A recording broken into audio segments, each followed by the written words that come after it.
Pengendalian dibagi menjadi 6 poin. Yang pertama yaitu menyediakan katalog pemeriksaan berisi informasi, persyaratan pasien, dan jenis spesimen. Yang kedua, cara menyediakan dan volume. Yang ketiga, wadah spesimen. Dan yang keempat yaitu pengiriman dan penyimpanan spesimen.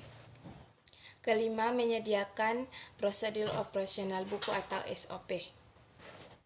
Dan poin terakhir yaitu menyediakan pedoman-pedoman antara lain pengambilan spesimen yang benar, persyaratan spesimen, dan persiapan pasien.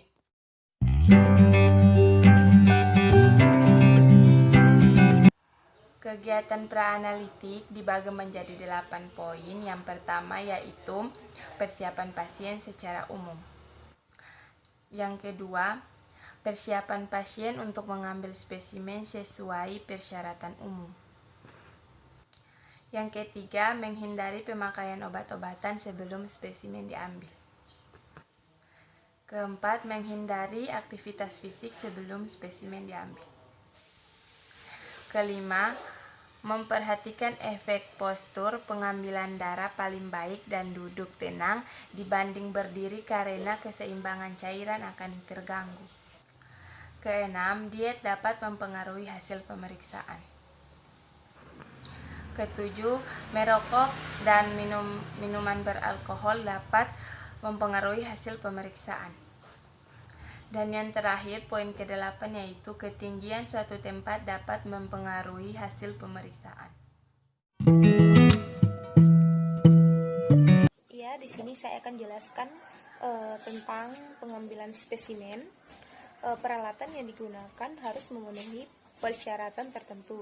Yang pertama, bersih, kering, tidak mengandung bahan kimia atau deterjen. Yang kedua, terbuat dari bahan yang tidak mempengaruhi spesimen. Ketiga, mudah dicuci atau dibersihkan dari sampel sebelumnya. Dan yang keempat, pengambilan spesimen untuk pemeriksaan biakan harus menggunakan peralatan yang steril. Kemudian, wadah spesimen harus memenuhi. Yang pertama, terbuat dari gelas atau plastik.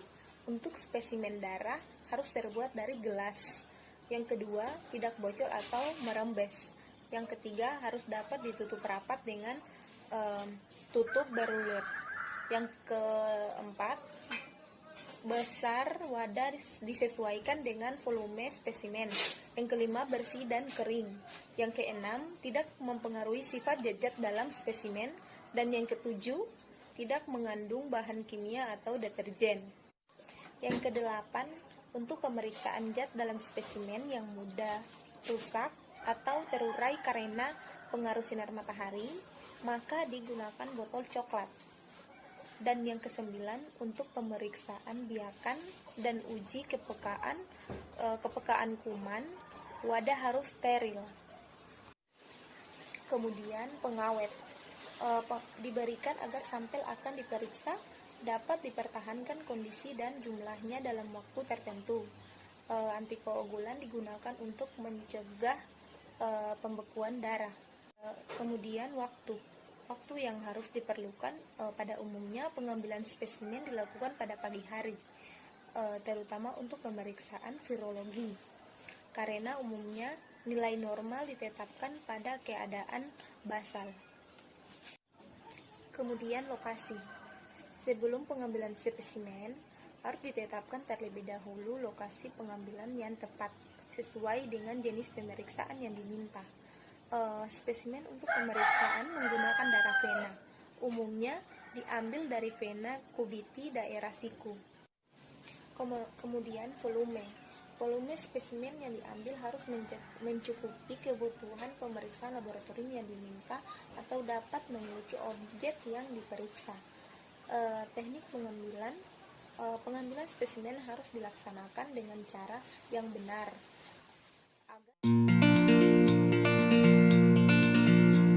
Pemberian identitas spesimen.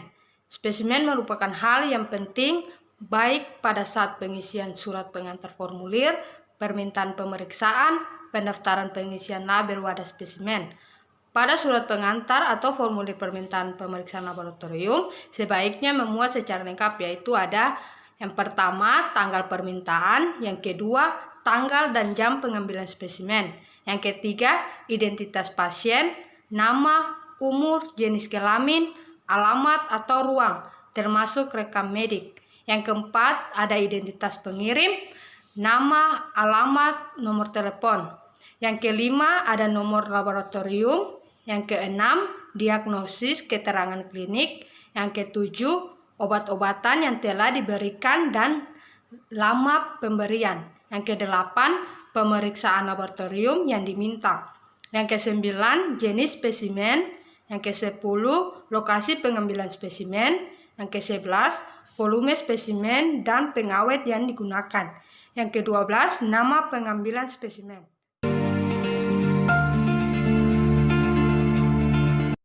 Menilai spesimen yang tidak memenuhi syarat. Terdapat 5 poin penting. Yang pertama, penilaian harus dilakukan sesuai dengan jenis pemeriksaan. Yang kedua, penilaian harus segera dilakukan setelah selesai mengambil spesimen. Yang ketiga, petugas laboratorium wajib menolak dan mengembalikan spesimen yang tidak memenuhi syarat. Yang keempat, spesimen yang ditolak dapat diberitahukan melalui alat komunikasi atau melalui perantara yang membawa spesimen. Yang kelima, kriteria penilaian dapat juga dilihat dari 2 aspek berikut. Yang pertama adalah penyimpanan spesimen. Berikut adalah faktor-faktor yang mempengaruhi penyimpanan spesimen. Yang kedua, pengiriman spesimen. Berikut adalah faktor-faktor yang mempengaruhi pengiriman spesimen.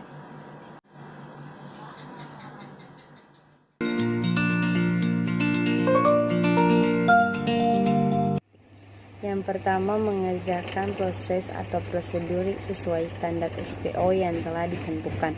Yang kedua, melaksanakan dan mengevaluasi program GC. Yang ketiga, pengawasan dan monitoring kegiatan harian untuk mengurangi kesalahan-kesalahan yang mungkin muncul. Yang keempat, ketersediaan anggaran dana dan personil yang memadai untuk kegiatannya. Yang kelima, pendidikan dan pelatihan berkelanjut staf laboratorium. Yang keenam, adanya dukungan penuh dari pihak manajemen dalam melakukan pelayanan yang standar dan bermutu.